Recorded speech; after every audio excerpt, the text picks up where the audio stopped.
सभी को जय मसीह की। आइए हम सीधे वचन की ओर चलते हैं। यूहन्ना रचित सुसमाचार 20 अध्याय के 21 पद में। यूहन्ना रचित सुसमाचार 20 अध्याय के 21 पद में यहाँ पे यीशु मसीह चेलों से कह रहे हैं, यीशु ने फिर उनसे कहा, तुम्हें शांति मिले। जैसे पिता ने मुझे भेजा है वैसे ही मैं भी तुम्हें भेजता हूँ। तो प्रभु यीशु मसीह यहाँ पे कह रहे हैं चेलों को, जैसे पिता ने उन्हें भेजा है वैसे ही यीशु मसीह चेलों को भेजते हैं। तो यहाँ पे एक कॉन्टेक्स्ट दिख रहा है कि प्रभु यीशु मसीह इस संसार में एक खास मिशन को लेकर आए थे, सेवा को लेकर आए थे, और उस सेवा को पूरा करने के द्वारा प्रभु यीशु मसीह अपने चुने हुए लोगों को, अपने चेलों को इस संसार में भेजते हैं उस सेवा की पूर्ति के लिए। तो आज का जो वचन है वो सेवा से संबंधित है, मिशन वर्क से संबंधित है। तो मिशन का अर्थ क्या है, जिसको हम कहते हैं मिशन वर्क, कि हम मिशन में हैं, हम मिशन वर्क कर रहे हैं। तो मिशन का अर्थ है, वो जो लैटिन भाषा से लिया गया है वर्ड मिसियो, उसका अर्थ होता है कि भेजना। मिशन का अर्थ सिंपली कि भेजना या भेजा जाना। तो बाइबल के अनुसार पे कलीसिया और उसके सभी सदस्य एक मुख्य कार्य को पूरा करने के लिए संसार में भेजे गए हैं। जैसे प्रभु यीशु मसीह अपने वचन में कहते हैं कि जैसे पिता ने मुझे इस संसार में भेजा है वैसे मैं भी तुम्हें क्या करता हूं, भेजता हूं। तो परमेश्वर, ऑल्दो हम एक सेटअप में रहते हैं, एक लोकेशन में रहते हैं, लेकिन फिर भी परमेश्वर की ओर से हम इस संसार में भेजे हुए उसके प्रतिनिधि हैं। परंतु हम किस कार्य के लिए भेजे गए हैं हम आगे देखेंगे, किस प्रकार उसकी सेवा को करने के लिए हम भेजे गए। तो सभी विश्वासी जन, चाहे वो अकेले हों, किसी जगह में हों, व्यक्तिगत रूप से और कलीसियाई रूप से, सभी अपने प्रभु और स्वामी के लिए कार्य करने के लिए इस संसार में भेजे हुए हैं। कुछ वचनों को हम पढ़ेंगे जिसके द्वारा हम समझेंगे कि किस प्रकार परमेश्वर हमें संसार में उसके कार्य को करने के लिए, उसके सुसमाचार के कार्य को करने के लिए, उसके नाम की गवाही देने के लिए, उसके राज्य के विस्तार के लिए हमें इस संसार में भेजता है। तो अगर आपने प्रभु यीशु मसीह पर विश्वास किया है, आप उसके चेले कहलाते हैं, आप कलीसिया के सदस्य हैं, अगर आप सेवक हैं, तो हम सब जो हैं प्रभु यीशु मसीह के द्वारा भेजे गए हैं। चाहे स्त्री, चाहे पुरुष, चाहे जवान हो, चाहे बुजुर्ग हो, कोई भी व्यक्ति जो प्रभु के नाम से कहलाता है, वो हर एक व्यक्ति परमेश्वर के द्वारा इस संसार में उसका प्रतिनिधि होकर के, उसका गवाह होकर के भेजा गया है। तो मत्ती रचित सुसमाचार 28 अध्याय को हम खोलेंगे, जो बहुत ही प्रचलित एक पद है जिसको हम लोग कोट करते हैं और हम जानते भी हैं। मत्ती रचित सुसमाचार 28 अध्याय के 19 और 20 पद में प्रभु यीशु मसीह जब स्वर्ग पर उठाए जा रहे थे तो उन्होंने जाने से पहले अपने चेलों को ये आज्ञा दी। तो उन्होंने कहा, स्वर्ग और पृथ्वी का सारा अधिकार मुझे दिया गया है, इसलिए तुम जाओ, सब जातियों के लोगों को चेला बनाओ और उन्हें पिता और पुत्र और पवित्र आत्मा के नाम से बपतिस्मा दो और उन्हें सब बातें जो मैंने तुम्हें आज्ञा दी है मानना सिखाओ। तो यहाँ पे एक पैटर्न और एक आज्ञा भी प्रभु यीशु मसीह चेलों को दे रहे हैं कि सारा स्वर्ग और पृथ्वी का अधिकार परमेश्वर के हाथों में है, उनके हाथों में है, इसलिए तुम उनके रिप्रेजेंटेटिव होकर, उनके प्रतिनिधि होकर के चेलों को कह रहे इस संसार में जाओ। तो इस संसार में जाना है, जाने का अर्थ यह है कि हम इस संसार में ऑलरेडी परमेश्वर की ओर से नियुक्त करके भेजे गए हैं, परंतु हम जब सुसमाचार की सेवकाई को करते हैं तो हम एक स्थान से दूसरे स्थान को भी जाते हैं, जिसके बारे में हम बाइबल में अभी देखेंगे उदाहरण के तौर पे।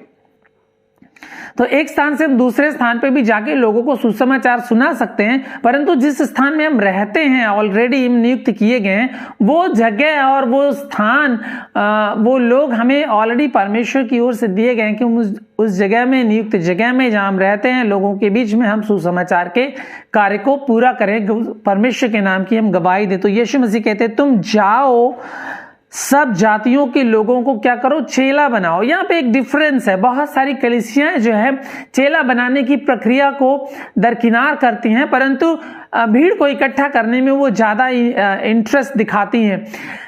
चेला बनाना लोगों को प्रभु यीशु मसीह के लिए निर्णय लेने के लिए नहीं कहता है, परंतु चेला बनाने का अर्थ है कि एक व्यक्ति को उस कदर वचन से समझाना और सिखाना कि वो जीवन भर के लिए परमेश्वर का अनुयायी बन जाए, उसका चेला बन जाए और उसका मानने वाला बन जाए, वचन का सीखने वाला, वचन का स्टूडेंट बन जाए। ठीक है, ये भीड़ जो आती है हमारे कलीसियाओं में, वो सबके सब चेले नहीं है, परंतु प्रभु यीशु मसीह ने कहा कि तुम जाओ और सब जातियों को मेरे नाम से चेला बनाओ। तो चेला बनाने की प्रक्रिया दूसरी है। भीड़ आप किसी भी प्रकार से अब जुटा सकते हैं। सारी भीड़ जो आपकी कलीसिया में आती है वो सभी चेले नहीं है। वो आपको ध्यान देना होगा कि किस प्रकार आप लोगों को, जो आपकी कलीसिया में, आपके यहाँ लोग इकट्ठे होते हैं, किस प्रकार आप उनको चेला बनाए वचन को सिखाने के आधार पे। तो प्रभु यीशु मसीह कहते तुम जाओ, सब जातियों के लोगों को चेला बनाओ और उन्हें पिता, पुत्र और पवित्र आत्मा के नाम से बपतिस्मा दो और उन्हें सब बातें जो मैंने तुम्हें आज्ञा दी है मानना सिखाओ। ये एक बहुत इंपॉर्टेंट फैक्टर है कि सब बातें मानना, उन्हें सिखाना बहुत जरूरी है। जो लोग आपको दिए गए हैं, स्पेशली जो लोग प्रभु यीशु मसीह के नाम से आराधना करना चाहते हैं या करते हैं, जो लोग इकट्ठा होते हैं, उन्हें बेसिक जो मूल बातें हैं बाइबल की, सिद्धांत जो बाइबल में है, सुसमाचार के, परमेश्वर के, उद्धार के, मन फिराव के, पश्चाताप के, कलीसियाई सदस्यता के और प्रभु के आगमन के, न्याय के, सारी बातें जो हैं हमें मानना सिखाना है, बहुत ही जरूरी है। देखिए, लोगों को उनके कानों के खुजली के अनुसार हमें वचन नहीं सुनाना है। लोगों को परमेश्वर के दिए हुए जो प्रकाशन है उनको पूरी तरह से एक्सपोज करके बताना बहुत जरूरी है, तभी वो वचन को समझ पाएंगे और परमेश्वर को समझ पाएंगे। अन्यथा लोग एंटरटेनमेंट के लिए आपके पास बहुत दिन तक रह सकते हैं, आपके फ्रेंड बने रह सकते हैं, आपके फायदे के लिए वो रह सकते हैं, आपके साथ फ्रेंडली वे में आदान प्रदान कर सकते हैं, बिजनेस में या तमाम तरीके से आपकी मदद कर सकते हैं, परंतु अनंत जीवन के लिए जो लोग आते हैं, वो जो चेला बनाने की प्रक्रिया है, उनके लिए वचन सुनना और सीखना और मानना बहुत जरूरी है। तो प्रभु यीशु मसीह के कार्य को जो उन्होंने किया है, सेवा का जो दिया है, उसको हमें इसी प्रकार से सुनाना है और करना है। इस उदाहरण को हम देखेंगे। कई बार क्या होता है कि अभी जो पैटर्न हमारे देश में हम देखते हैं, हम सभी इंक्लूडिंग मुझे भी, हम लोग बहुत ही अपने एक कंफर्ट जोन में, एक आरामदायक एक जगह में हम लोग सेटल हो गए हैं। और जैसे जैसे कल्चर जो डेवलप हो रहा है, माहौल जो बढ़ रहा है, टेक्नोलॉजी जो बढ़ रही है, मीडिया का जो इन्फ्लुएंस है, उन सब में हम लोग ज़्यादा इंडोर हो गए हैं, बहुत ज़्यादा इंडोर हो गए हैं। इवन माई सेल्फ, हम अभी देख रहे हैं, हम यूट्यूब पर हैं, बहुत सारे लोग यूट्यूब पर हैं। यूट्यूब पर आना बुरी बात नहीं, इसके द्वारा हम बहुत सारे लोगों को सुसमाचार सुना सकते हैं। फेसबुक पर लाइव के थ्रू हमें किसी भी माध्यम से लोगों तक पहुंचना है, परंतु बहुत ज़्यादा इंडोर हो गए। परंतु पहले की जो प्राचीन कलीसियाएं थी, अभी से 50 साल पहले भी आप देख लीजिए, इवन 20 ईयर्स बैक जब हम लोग OM टीम में थे, हम लोग बहुत ज़्यादा आउटडोर थे सुसमाचार सुनाने के लिए। तो आउटडोर की जो एक्टिविटी है सुसमाचार सुनाने की, वो बहुत ही ज्यादा इफेक्टिव है। इंडोर की क्या होता है, वो बहुत ज्यादा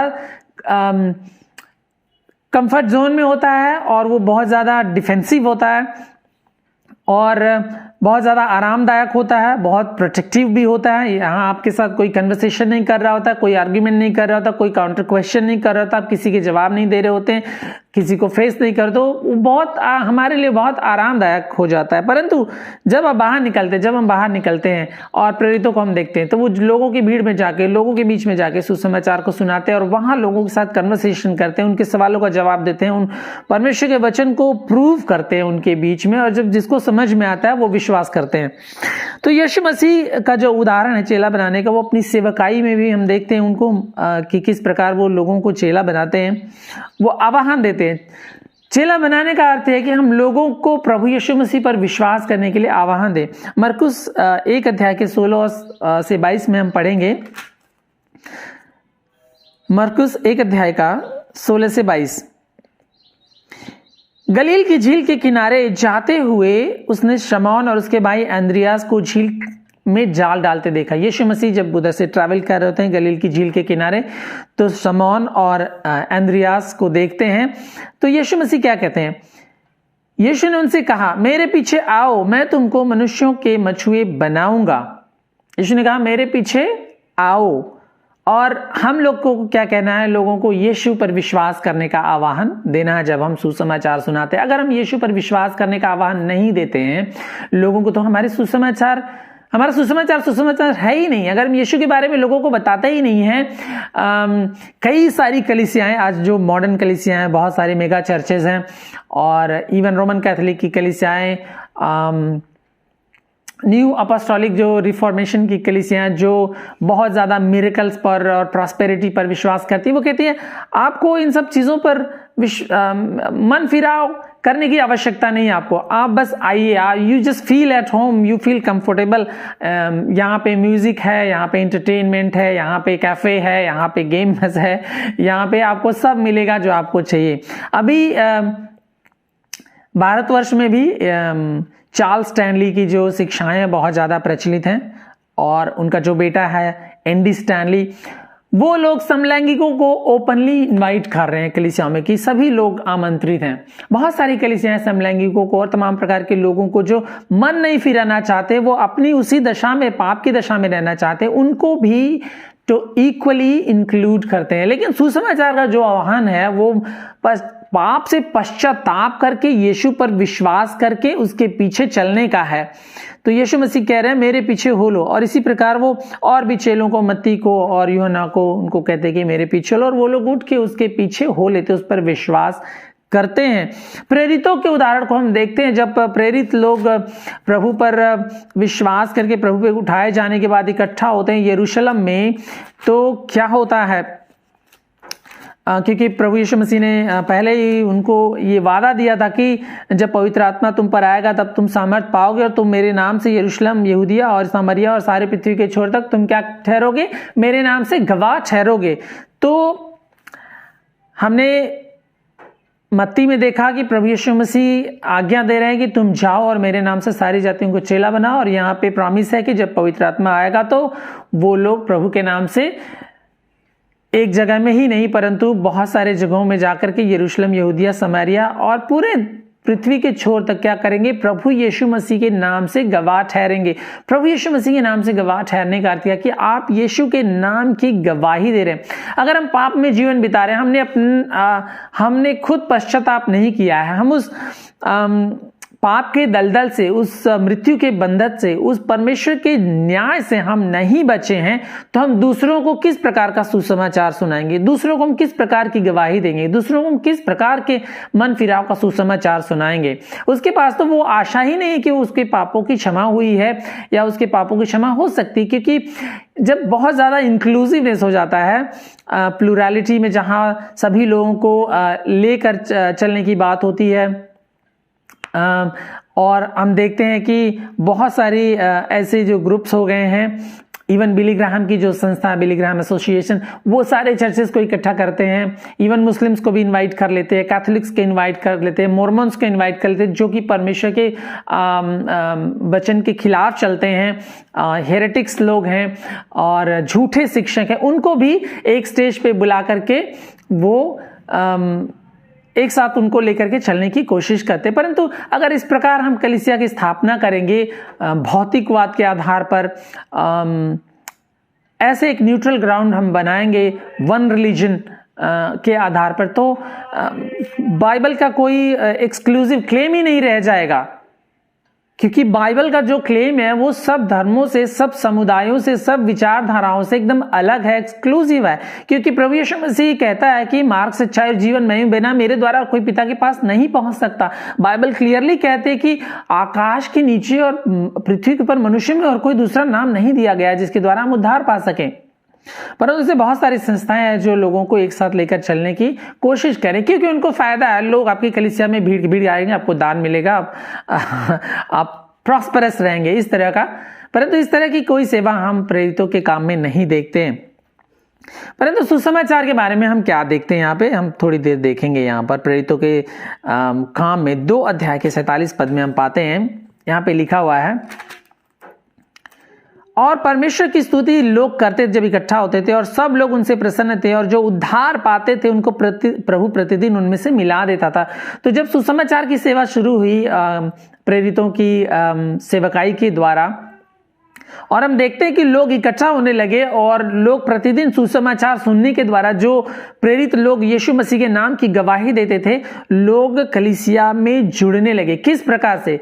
क्या सुनकर? क्या भोजन देखकर लोग आते थे? नहीं। इवन यीशु मसीह ने लोगों को कंडेम किया, क्या तुम खाना देखकर आए हो? क्या मैंने 5000 लोगों को खाना खिलाया इसलिए तुम मेरे पीछे आओ? परंतु जब पतरस ने प्रचार किया, यूहन्ना ने प्रचार किया, याकूब ने प्रचार किया और चेलों ने जब प्रचार किया, तो यीशु के जी उठने का प्रचार किया और पुराने नियम से मिलाकर गवाही देकर प्रूव किया उनके सामने कि यीशु ही उद्धारकर्ता, यीशु ही प्रभु है और मुर्दों में से वो जी उठा है। इस बात की गवाही सुनकर लोगों ने उस पर विश्वास किया, भोजन देकर के नहीं। और तमाम जो अट्रैक्ट करने वाली चीजें हैं, एंटरटेनमेंट की चीजें, उसको देख करके लोगों ने विश्वास नहीं किया, परंतु उनकी गवाही के आधार पे लोगों ने उस पर विश्वास किया और कलीसिया में लोग जुड़ते गए। और प्रेरितों के 14 अध्याय के 21 पद में हम पढ़ते हैं, प्रेरितों के 14 अध्याय के 21 पद में, वे उस नगर के लोगों को सुसमाचार सुनाकर और बहुत से चेले बनाकर लुस्त्रा और इकुनियम और अंताकिया को लौट आए। तो यहां हम देखते हैं कि प्रेरित लोग नगर नगर जा करके, एक शहर से दूसरे शहर जाकर के बहुत सारे लोगों को क्या किया? चेला बनाया। बहुत सारे लोगों को चेला बनाया। इट्स लाइक लोगों को प्रभु में जीत लेना, लोगों को प्रभु में परसुएड कर लेना, इस प्रकार की वो लोग प्रभु पर पूरी तरह विश्वास कर लें। नगर नगर जाकर उन्होंने गवाही दी। प्रेरितों 5 के 28 में लिखा हुआ है, 5 के 28 में, क्या हमने तुम्हें चिताकर आज्ञा ना दी थी? महासभा के लोग बोल रहे हैं, महायाजक पतरस और यूहन्ना को, क्या हमने तुम्हें चिताकर आज्ञा ना दी थी कि तुम इस नाम से, यीशु के नाम से उपदेश ना करना? तो भी देखो, तुमने सारे यरूशलेम को अपने उपदेश से भर दिया है और उस व्यक्ति का लहू हमारी गर्दन पर लाना चाहते हो। महायाजक कह रहे हैं प्रेरित लोगों को, तो भी मना करने के बाद भी देखो तुमने सारे यरूशलेम को अपने उपदेश से भर दिया है। आज जो नीड है, जरूरत है, डिस्पाइट द परसिक्यूशन, जो हमारे सताव करने वाले लोग हैं, जगह जगह में सताव बढ़ रहा है, रेस्ट्रिक्शंस बढ़ रही हैं, हमारे भाई लोग सुसमाचार के लिए जेल में भी हैं, परंतु डिस्पाइट रेस्ट्रिक्शंस और परसिक्यूशंस, क्योंकि यीशु ने कहा तुम मेरे नाम से सताए जाओगे और तुम्हें लोग जेल खाने में डाल देंगे, पकड़वाएंगे, मारेंगे, पीटेंगे,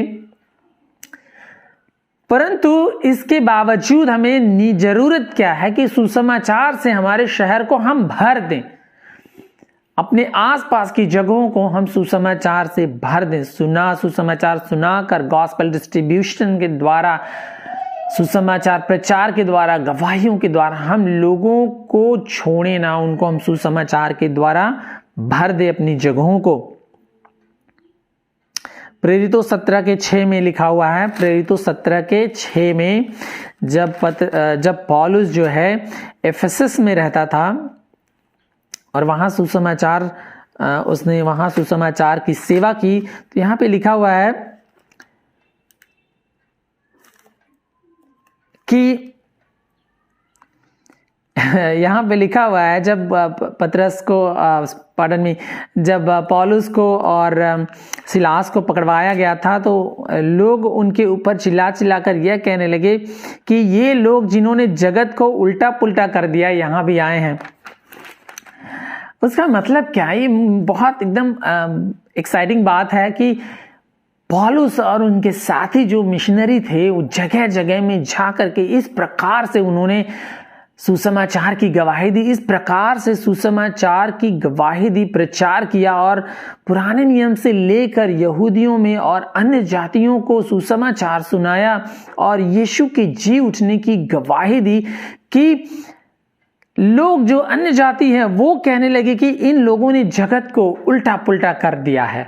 जगत को उल्टा पुल्टा करने का अर्थ क्या है कि कोई भी व्यक्ति वहां बचा नहीं है जिसने यीशु का नाम ना सुना हो। प्रेरितों 19 के 10 में लिखा हुआ है, 2 वर्ष तक यही होता रहा और यहां तक कि आसिया के रहने वाले, क्या यहूदी क्या यूनानी, सबने प्रभु का वचन सुन लिया। 2 वर्ष जब पौलुस एफेसस में था, इफिसियों में था, तो वहां पर इस प्रकार उसने वचन की गवाही दी, लोगों को परसुएड किया, सुसमाचार सुनाया, जगह जगह जाकर रीजनिंग की, और लिखा यहां तक कि एशिया में रहने वाले क्या यहूदी क्या यूनानी सबने प्रभु का वचन सुन लिया है। बहुत बड़ी बात है, एक आदमी is like one man army, Paulus was like a one man army.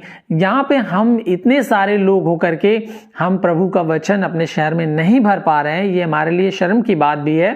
परंतु एक आदमी ने इस प्रकार, इस झील के साथ, इस चुनौती के साथ, इस उत्साह के साथ प्रभु का वचन लोगों को सुनाया और गवाही देकर अपने मरते दम तक उसने प्रभु की गवाही दे देकर, वचन सुना सुनाकर लोगों को ये प्रमाण देकर के बताता रहा कि यीशु ही प्रभु है, यीशु मुर्दों में से जी उठा है। और यहाँ पे लिखा है कि सबने प्रभु का वचन सुन लिया। कोई उस नगर में बचा नहीं था जिसने प्रभु का वचन ना सुना हो। तो हमारे लिए बहुत बड़ी चुनौती है कि हम प्रभु का वचन सुनाए, लोगों को सुसमाचार सुनाए। आजकल हम लोग बहुत सेफ जोन प्ले करते हैं।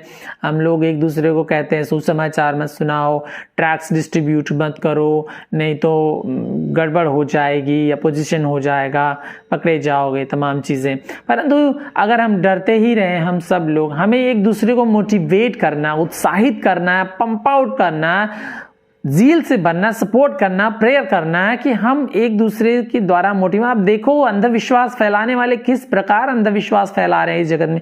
कितने बाबा आ गए। अभी तो एक बाबा की चर्चा इतनी टीवी में चली है, अंधविश्वास फैलाने वाले इतने लोग इतने जील के साथ, इतने उत्साह के साथ जगह जगह अपने काम को कर रहे हैं और बहुत तेजी से फैल रहे हैं अंधविश्वास फैलाने वालों पर। क्यों ना हम सच्चे परमेश्वर के वचन को, जो जीवता परमेश्वर है, जो हमारे लिए संसार में आ गया, हमारे लिए मारा गया, गाड़ा गया, मुर्दों में से तीसरे दिन जी उठा, हमारे लिए हमारे लिए हमारे पापों को क्रूस पर लेकर बलिदान हो गया, जिसने हमारे लिए दुख सहा, जो हमारे लिए मारा कूटा गया और जो हमारे लिए अनंत जीवन का, पापों की क्षमा का, प्रायश्चित का और परमेश्वर के दंड को ले लिया जिसने, ये सारे उपाय जिसने, हम क्यों उसके वचन को ना सुनाएं, हम क्यों उसके वचन को रिस्ट्रिक्ट रखें, अपने तक रखें। कई बार क्या होता है, हमारे पास कुछ लोग होते हैं तो हम बहुत कंटेंट हो जाते हैं, उतने लोगों में हम सीमित होकर हम गाते बजाते रहते हैं और हम नहीं देखते कि किस प्रकार हम सुसमाचार को और फैलाएं।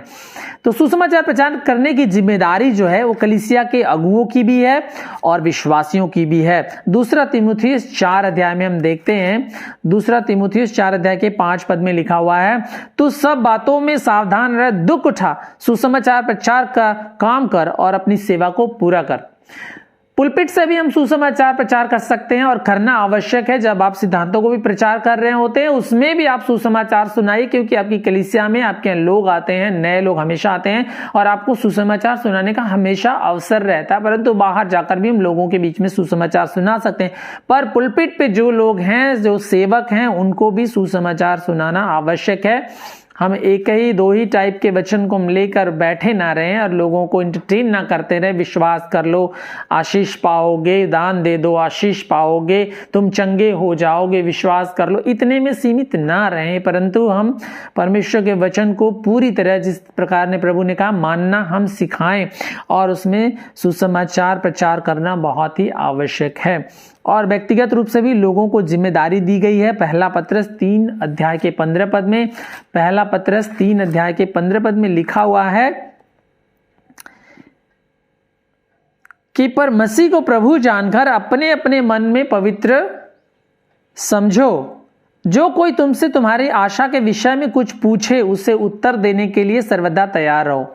विश्वासियों को कहा जा रहा है कि जो भी कोई तुम्हारी आशा के विषय में, तुम्हारे विश्वास के विषय में, तुम्हारे अनंत जीवन के बारे में, तुम्हारे प्रभु के बारे में, तुम्हारे मसीही जीवन के बारे में पूछता है, उसको क्या करना है, उसे उत्तर देने के लिए सर्वदा तैयार रहना। परंतु जब आप सब बातें आपने मानना सिखाया अपने विश्वासियों को और विश्वासियों ने सब बातें सीखा हुआ वचन से, तभी वो अपने विश्वास के बारे में उत्तर दे पाएंगे। अगर विश्वासी जन ने सीखा ही नहीं है और पास्टर्स ने अपनी जिम्मेदारी को सिखाने में पूरी नहीं की है, तो विश्वासी जन अपनी गवाही कैसे देंगे। हर एक विश्वासी की ये जिम्मेदारी है कि वो अपने विश्वास के बारे में गवाही दे और उत्तर देने के लिए तैयार रहे। अगर कोई भी आपके विश्वास के बारे में पूछता है तो आप उत्तर देने के लिए तैयार है। परंतु प्रोएक्टिव होकर के भी हम सुसमाचार को सुनाना सकते हैं और सुनाना चाहिए, क्योंकि हम जानते हैं जब एक व्यक्ति विश्वास करता है तो स्वर्ग में बहुत बड़ा आनंद होता है। जब एक पापी विश्वास करता है मन फिराकर प्रभु पर, तो स्वर्ग में बहुत बड़ा आनंद होता है। तो ये जो सेवा है, ये मिशन, जो वर्क है, ये सुसमाचार की जो जिम्मेदारी है, ये हर एक व्यक्ति जिसने यीशु पर विश्वास किया उसकी है, और हर एक कलीसिया की है, हर एक पासबान की है कि हम समय असमय हमेशा तैयार रहें और जिस प्रकार प्रभु ने आज्ञा दी है उसी प्रकार हम लोगों के बीच में जाएं, हम सुसमाचार का प्रचार करें, और जो लोग हमारे पास आते हैं उनको भी हम सुसमाचार का प्रचार करें, उनको चेला बनाएं। मुख्य बात यह है कि चेला बनाना है उनको, भीड़ इकट्ठी नहीं करनी है। भीड़ तो आप खाना खिलाओ, क्रिसमस पे बहुत सारी भीड़ आपके पास आ जाएगी। क्रिसमस पे हर कलीसियाओं में आपके पास ट्रिपल अमाउंट के लोग आ जाते हैं, 10 गुने लोग आ जाते हैं। तो क्या वो सब चेले बन गए? नहीं। परंतु जो लोग हमारे पास स्थिरता से आते हैं, रेगुलरली आते हैं, उनको चेला बनाने की बहुत आवश्यकता है, फॉलो अप करने की आवश्यकता है कि लोगों को हम चेला बनाएं, और वो सब बाइबल की बातें शुरू से लेकर अंत तक हम उन्हें मानना सिखाएं, उस पर विश्वास करना सिखाएं। ये बहुत ही जरूरी है, और इस कार्य को पूरा करने के लिए हर एक व्यक्ति को तत्पर रहना है, मेहनत करना है, और उस बुलाहट को, उस जिम्मेदारी को समझना है। अगर उस जिम्मेदारी को आप नहीं समझते हैं कि ये जिम्मेदारी आपकी नहीं है, तो आप नहीं करेंगे। परंतु अगर आप समझते हैं कि आप प्रभु के प्रतिनिधि हैं, उसके राजदूत हैं, और ये जिम्मेदारी आपको प्रभु ने दी है एज अ पर्सन, एक व्यक्ति होने के नाते, उसके संतान होने के नाते, उसकी कलीसिया होने के नाते, तो आप इस जिम्मेदारी को निभाएंगे, और इसको हमें करना बहुत ही आवश्यक है। संसार को आइए हम सुसमाचार से भर दें, किसी भी माध्यम से, जहां भी हमें मौका मिलता है हम सुसमाचार सुनाना ना छोड़ें, यीशु की गवाही देना ना छोड़ें। आइए हम प्रार्थना करें। हमारे स्वर्गीय पिता, हम धन्यवाद करते हैं, आपकी महिमा करते हैं प्रभु जी। हम अपने जीवनों को आपके हाथों में सौंपते हैं प्रभु, आप हमारी सहायता करें कि हम आपकी नाम की गवाही, सुसमाचार की गवाही देना ना छोड़ें, परंतु हम और तत्परता के साथ, और धीरज के साथ, और संयम के साथ, और उत्साह के साथ प्रभु जी, और बोल्डनेस के साथ हम सुसमाचार लगातार अपने आसपास के लोगों में, दूसरे शहरों में, जहां भी हमें मौका मिलता है, मीडिया के द्वारा प्रभु जी, और YouTube के द्वारा, परमेश्वर सोशल मीडिया के द्वारा, पर्सनली प्रभु लोगों के बीच में जाकर के, कलीसियाओं में जाकर के प्रभु जी, जो हमारे पास आते हैं उनको प्रभु जी हम आपके वचन को सुनाएं, आपके नाम की गवाही दें, सुसमाचार की गवाही हम दें, और आप पर विश्वास करने का आह्वान हम लोगों को दे सके। प्रभु हमारी सहायता करें, हमारी अगुवाई करें। प्रार्थना यीशु के नाम से मांगते हैं, आमीन।